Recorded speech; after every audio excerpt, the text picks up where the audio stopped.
Hi, I'm Johan, Hi, I'm Haruko. and we are missionaries in Japan, and we started Osaka International Baptist Church in September 2023.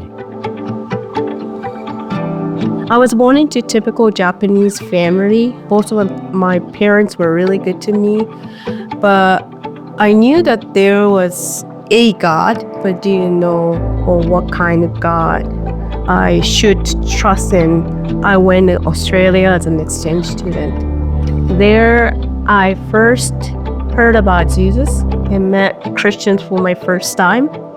Then a few months later, I was invited to a church, and I clearly understood the gospel and I was saved.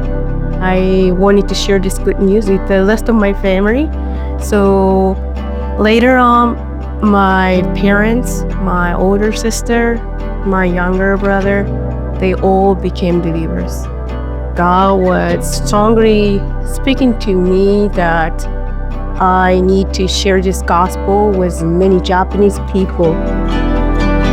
So for me, when I was 23 years old, I had a deepening of my relationship with God, and I felt at that point that I want to go into ministry. But only many years later, when I was in South Korea, I was teaching English. I felt like I don't want to teach them English, I want to teach them the Bible. I want to give them things with eternal value. And already that's when I started praying to say, God, I want to go into ministry. I want to work for you. I first was a student at a Bible school, and later I became a staff. That's where I met Haruko. So as soon as we started talking, I realized she's the one. The biggest need is in Japan. It's the second largest unreached nation in the world. And I never knew that. And when I realized what the need is in Japan, it just made sense. This is where we need to be. And we felt the way to effectively reach the people would be through a church plant. So planting the church in Osaka went smoothly for us, I think, in a sense, because Haruko had so much experience working at a church in Japan that basically was very young when she joined. And to know what works, what doesn't work, how to do it, how to go about it. She knows the Japanese culture and the people.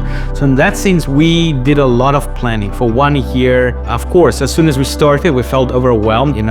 When you have to do things for the first time, and we had the foundation courses, we had to start writing those, and she had to translate it and start preparing sermons. I had to do all the sermons suddenly where I didn't need to do that in the past. So it was a big adjustment.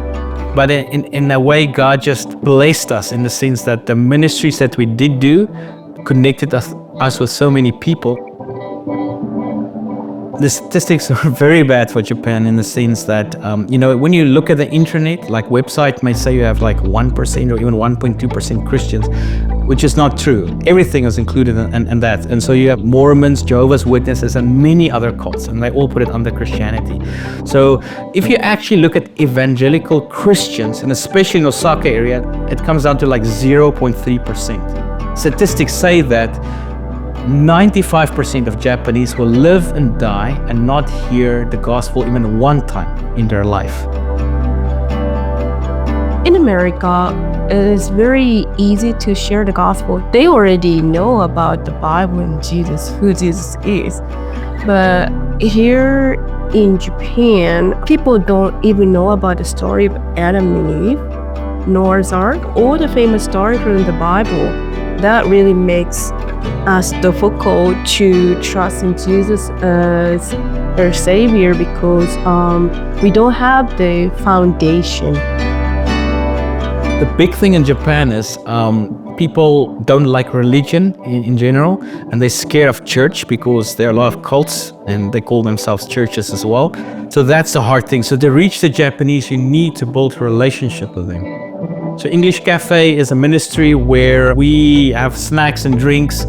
We invite the Japanese because in Japan it's very hard to speak English. There's nobody to speak English to. And so we get foreigners to communicate with them. They can get an opportunity to make friends and speak English. And through these relationships, they start opening up their hearts. And at that platform we use at certain times to share truth from the Bible with them or to share the gospel. And also through these relationships, we invite them to church. And the second thing we did was to start a small English school, which is just afternoon classes. Of course, we can share Bible knowledge, like stories with the kids, but once again, build a relationship with the kids, build a relationship with the parents, and through these relationships, we start talking to them about God and also invite them to our church. We had 8 baptisms, and in the last 2 months, we had 3 people getting saved and now being baptized. You know, in Japan, they used to say like, yeah, you know, it takes 10 years for somebody to get saved. It's like really, it's hard ground, and it is. But God can use our efforts, which is, you know, very little, to connect with these people, and even through those relationships, share truth with them that I would have never heard.